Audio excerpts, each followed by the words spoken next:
सरसकट पक्ष विलीन होणार नाहीत, शरद पवार यांचं त्या वक्तव्यावर स्पष्टीकरण. तर बारामतीत सत्ताधाऱ्यांनी पैसे वाटप केल्याचा देखील शरद पवार यांचा आरोप. हिंदूंच्या लोकसंख्येत गेल्या 65 वर्षात जवळपास 8% घट, पंतप्रधान आर्थिक सल्लागार परिषदेचा अहवाल. तर मुस्लिमांची लोकसंख्या 14% वाढली, जैन पारसी देखील घसरले. जेडीएस नेते HD रेवण्णांना कोर्टात अश्रू अनावर, सेक्स स्कॅन्डल प्रकरणात जेलची हवा, पीडित महिलेचं अपहरण केल्याचा आरोप.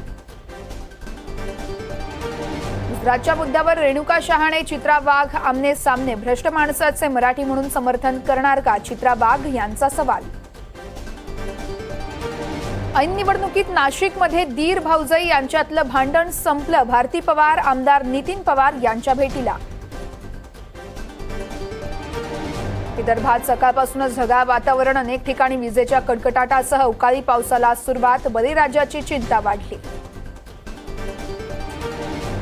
4 वाजेपर्यंत कामावर रुजू व्हा, नाहीतर कडक कारवाई करू, एअर इंडिया व्यवस्थापनाचे रजेवर असलेल्या कर्मचाऱ्यांना सूचना, सूत्रांची माहिती.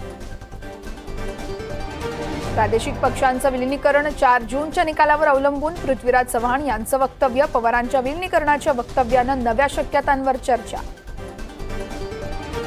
मुंबई शेअर बाजाराच्या तिमाहीत नफ्यात तुफान वाढ, तिसऱ्या तिमाहीच्या तुलनेत तब्बल 17% वाढ झाल्याची माहिती. केरळचे राज्यपाल आरिफ मोहम्मद खान अयोध्येत प्रभू श्रीरामचंद्रांच्या चरणी लीन, काही कट्टरवाद्यांकडून सोशल मीडियावर ट्रोल. उत्तराखंडमध्ये एकीकडे पुराचा हाहाकार तर दुसरीकडे दिलासा, आठवड्याभरापासून धुमसणाऱ्या वणव्यापासून सुटकेची चिन्ह.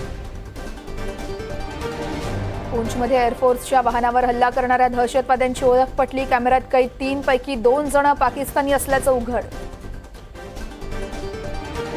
उच्च न्यायालयाच्या आदेशानुसार अंबाझरी तलावाजवळच्या स्वामी विवेकानंद पुतळा मान्सूनपूर्वी हटवण्याचा मार्ग मोकळा, 12 जूनपर्यंत हायपॉवर कमिटीला पूर परिस्थिती टाळण्यासाठी उपाययोजना करण्याचे दिले आहेत आदेश.